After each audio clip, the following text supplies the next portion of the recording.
Mechanics के first chapter है Galilean transformation. इस गैलीलियन ट्रांसफॉर्मेशन को समझने से पहले यह समझना ज़रूरी है कि फ्रेम ऑफ रेफरेंस अर्थात निर्देश फ्रेम क्या होते हैं। तो सबसे पहले हम ये जानने की कोशिश करेंगे what is frame of reference.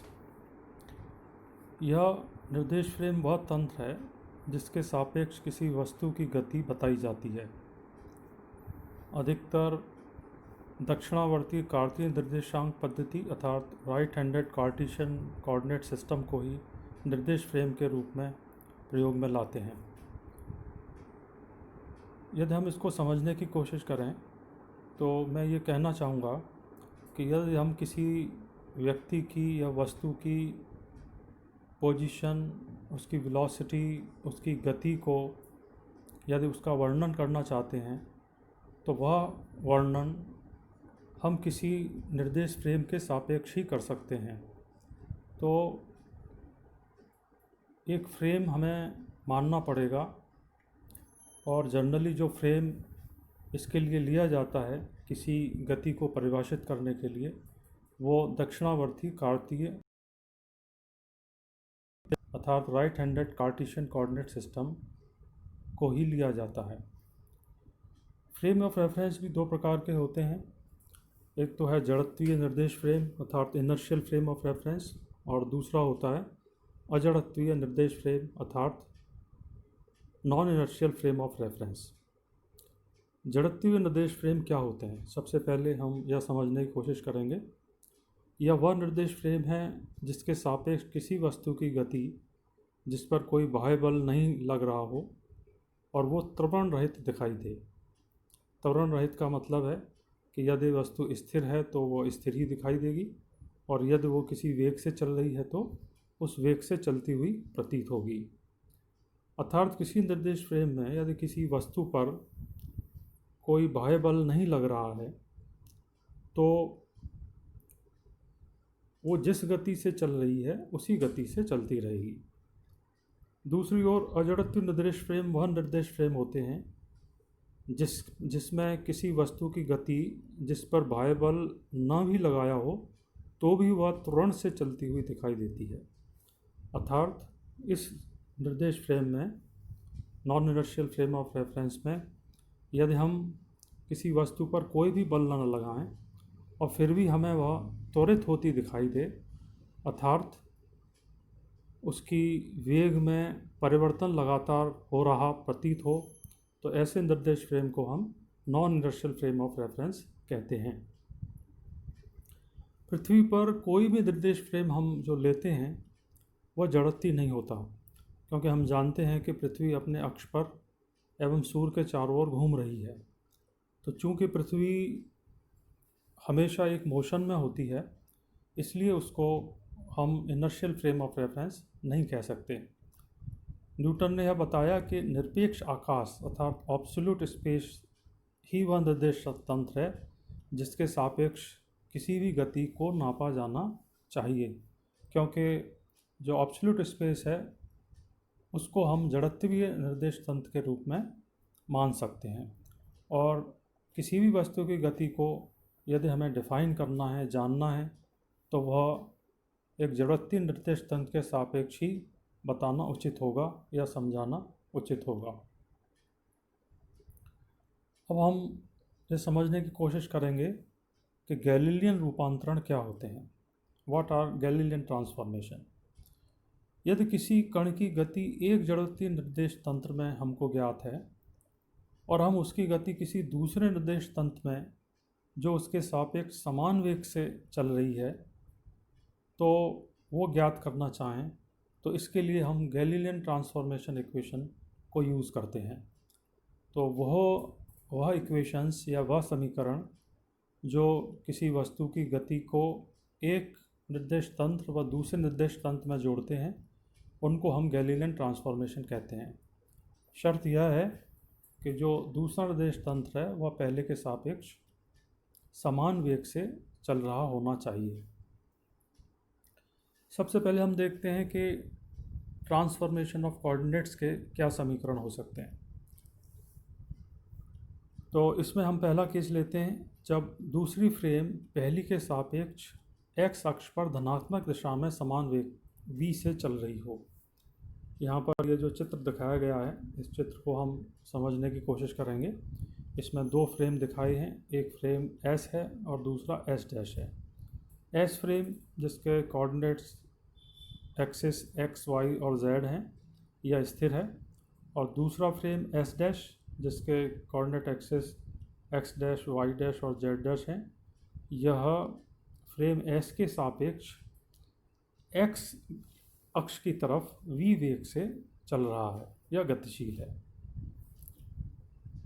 तो माना कि t इज इक्वल टू 0 समय पर, कोई भी ऐसा समय जिसको हम t इज इक्वल टू 0 माने, उस पर S और S डैश फ्रेम के जो ओरिजिन हैं वो दोनों कॉन्साइड करेंगे, यानी कि दोनों एक ही होंगे। तो यहाँ पर आप देखेंगे कि S डैश जो फ्रेम है वो v वेग से x अक्ष पर चल रहा है, इस डायग्राम में आप देख सकते हैं। तो अब y डैश एवं z डैश दोनों y और z के समांतर रहेंगे, एवं x डैश अक्ष किसी भी समय t पर vt दूरी से आगे बढ़ जाएगा।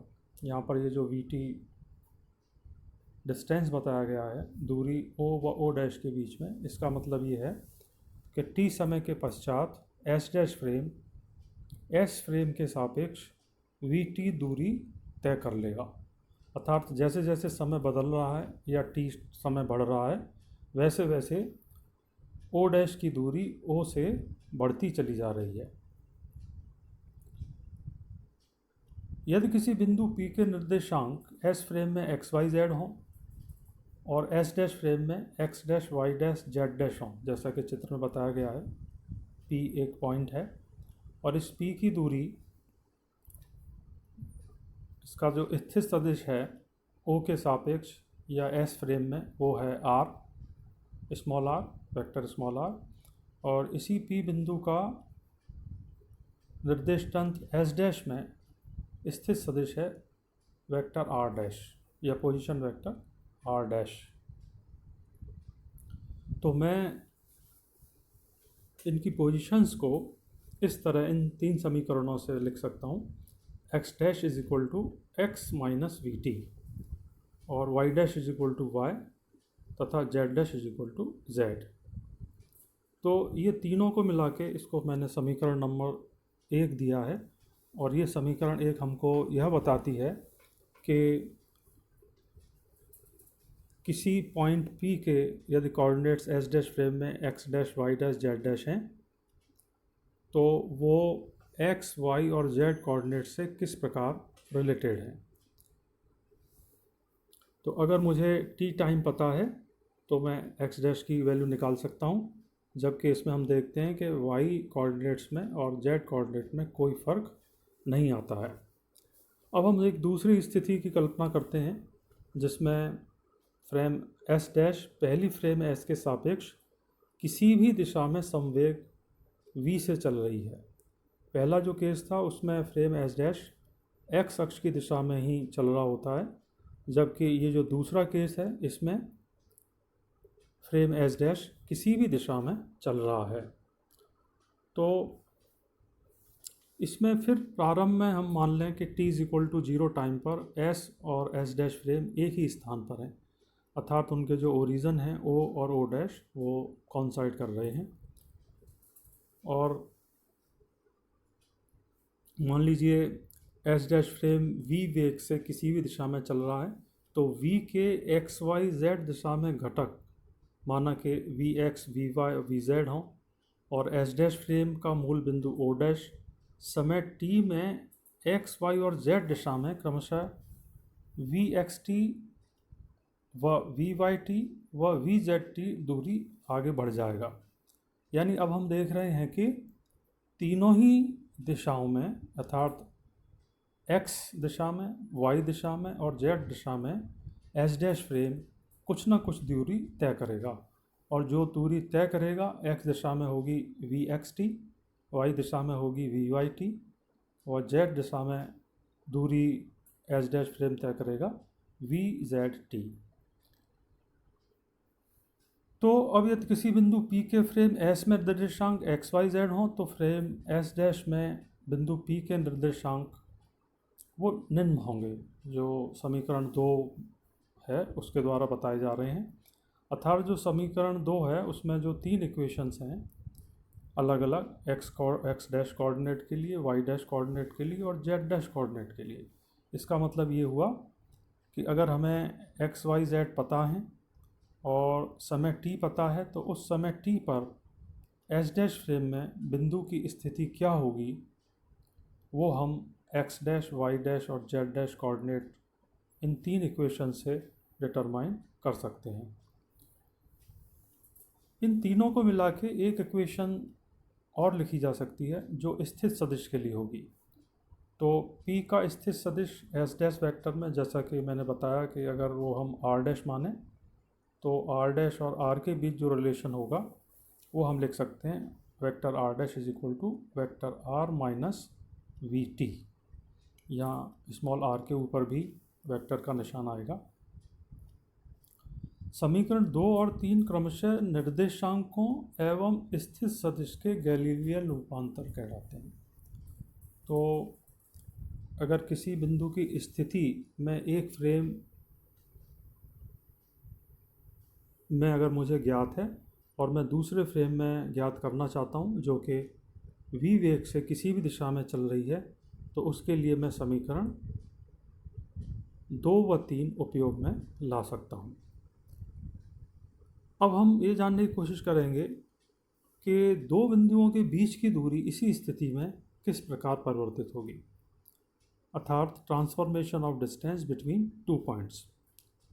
तो माना कि P1 व P2 दो बिंदु हैं जिनके स्थित सदिश S फ्रेम में R1 और R2 हैं।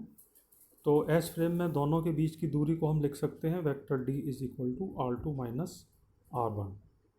इसी तरह S डैश फ्रेम में P1 तथा P2 के स्थित सदिश समीकरण 3 के अनुसार अब हम इस तरह लिख सकते हैं vector R1 dash is equal to R1 minus V T और vector R2 dash is equal to R2 minus vector V T, क्योंकि हम जानते हैं कि जो स्थित सदिश हैं दो फ्रेम में, जिसमें एक फ्रेम v वेग से पहले के सापेक्ष अगर मूव हो रहा है तो पोजीशन वेक्टर के ट्रांसफॉर्मेशन इक्वेशन क्या होती हैं, उस समीकरण 3 से हमने इन इक्वेशंस को लिखा है।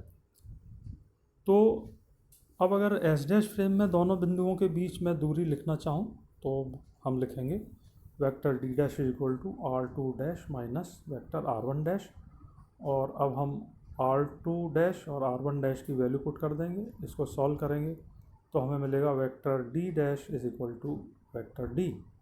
इसका मतलब ये हुआ कि गैलीलियन रूपांतरण में अर्थात गैलीलियन ट्रांसफॉर्मेशन में दो बिंदुओं के मध्य दूरी अचर रहती है। Means the distance between 2 points under Galilean transformation is invariant. तो एक बिंदु की स्थिति गैलीलियन ट्रांसफॉर्मेशन में बदलती है, दूसरी बिंदु की स्थिति भी बदलती है, लेकिन दोनों के बीच की जो दूरी है वो एस फ्रेम जो स्थिर है उसमें भी वही होगी जो एस डैश फ्रेम में है। या हम इसको इस तरह रिवर्स भी कह सकते हैं कि एस डैश फ्रेम में जो दो बिंदुओं के बीच की दूरी है वही होगी जो एस फ्रेम में उन्हीं दो बिंदुओं के बीच की दूरी है, जबकि एस डैश फ्रेम एक निश्चित वेग से कांस्टेंट वेलोसिटी से एस फ्रेम के सापेक्ष किसी भी दिशा में गतिशील है। अब स्थिति के रूपांतरण के बाद या पोजीशन का जो रूपांतरण होता है उसके बाद अब हम ये देखेंगे कि गैलीलियन ट्रांसफॉर्मेशन में वेग का रूपांतरण किस तरह होता है, ट्रांसफॉर्मेशन ऑफ वेलोसिटी। तो माना कि कोई बिंदु P जो फ्रेम S में स्थिर न होकर गतिमान है, फ्रेम S डैश दूसरे फ्रेम S के सापेक्ष स्मॉल v वेग से चल रहा है, तो बिंदु P के निर्देशांक S डैश फ्रेम में निम्न समीकरण द्वारा दिए जाएंगे, जैसा कि हम पिछले टॉपिक में देख चुके हैं। x dash is equal to x minus V X T, Y dash is equal to Y minus V Y T, व z dash is equal to z minus V Z T. इन समीकरणों को अगर हम टी के सापेक्ष अवकलित करें तो हमें समीकरण 4 मिलेगी। समीकरण 4 जिसमें फिर 3 अलग अलग समीकरण हैं, x के लिए, y के लिए और z के लिए।